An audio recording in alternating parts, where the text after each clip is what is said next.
हर एक बेसिक चीज़ आपको बताई है, हर एक कॉन्सेप्ट बताया है, एक सिंगल वर्ड, हर एनसीईआरटी का एक एक सिंगल वर्ड आपको बताया है, ठीक है। देखिए अब देखो बेटा, इसमें मैंने आपको इसको बैलेंस करना बताया, ठीक है। अब एक और चीज़ इसमें मेंशन ऑफ स्टेट्स, ठीक है।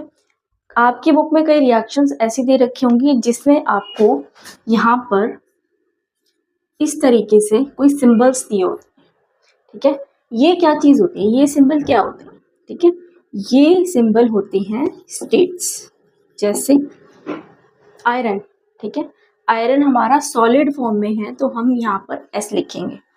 अगर हमारा H2O गैस फॉर्म में है तो हम यहाँ पर G लिखेंगे। ऐसे ये आयरन ऑक्साइड सॉलिड फॉर्म में होता है, इसलिए इसकी ब्रैकेट में हम यहाँ पर S लिख देते हैं, ठीक है। उसके बाद हमें मिलता है यहाँ पर हाइड्रोजन। हाइड्रोजन हमेशा गैसेस फॉर्म में होता है तो हम इसके आगे G लिखते हैं। ऐसे ही अगर कोई एलिमेंट हमें लिक्विड फॉर्म में मिलेगा तो हम उसको L लिखेंगे, सॉलिड फॉर्म में S लिखेंगे, गैसियस फॉर्म में G लिखेंगे, ठीक है। ये जरूर ध्यान रखना। आपकी बुक में कई रिएक्शंस ऐसी दे रखी होती हैं कि बच्चे कंफ्यूज हो जाते हैं कि ब्रैकेट में क्यों दिया है, तो इस ब्रैकेट में यही वाली चीजें थी। आपको लग रहा है ना केमिकल रिएक्शन और इक्वेशन वाला चैप्टर इतना इजी है ना। चलिए अब हम इसके पढ़ते हैं टाइप्स, ठीक है। ये 4 टाइप्स की होती हैं, ठीक है। हर एक टाइप में आपको केमिकल रिएक्शंस एंड इक्वेशंस की 4 टाइप्स होती हैं। टाइप इन द सेंस किस किस तरह की इक्वेशन हम लिख सकते हैं, कैसी कैसी इक्वेशंस होती हैं, तो बेसिकली 4 टाइप्स की होती हैं। टाइप्स देख लेते हैं कौन कौन सी हैं। सबसे पहले होती है कॉम्बिनेशन रिएक्शन, ठीक है, decomposition reaction, displacement reaction and double displacement reaction. इस तरीके से हमारी 4 टाइप्स की जो रिएक्शंस हैं वो होती हैं। अब इन सब ये सब क्या होती हैं, देखिए कॉम्बिनेशन रिएक्शन का मतलब है, सिंपल वर्ड्स में मैं आपको बताती हूँ, विदाउट कॉम्प्लिकेशन।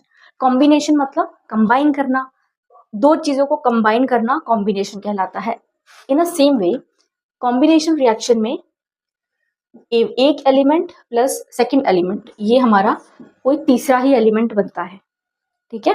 एक एलिमेंट दूसरा एलिमेंट और उसको कंबाइन करके हमारा कोई तीसरा एलिमेंट बनेगा, उसे हम कहते हैं कॉम्बिनेशन रिएक्शन, ठीक है। फॉर एग्जाम्पल इसका एक छोटा सा एग्जाम्पल देते हुए हम क्विक लाइम का एग्जाम्पल ले सकते हैं, ठीक है। क्विक लाइम में क्या होता है, CaO, देखो CaO प्लस H2O। अगर हम क्विक लाइम की जो रिएक्शन है अगर हम H2O से करवाते हैं तो हमें ऑब्टेन होता है स्लेक लाइम, ठीक है। स्लेक लाइम जैसे कि CaOH, इसको कहते हैं स्लेक लाइम। क्या कहते हैं, स्लेक लाइम, ठीक है। प्लस और हमें हीट प्रोड्यूस होती है यहाँ पर, ठीक है। तो ये एक तरीके हीट को हम कोई वो कंसिडर नहीं करते हैं, हम सिर्फ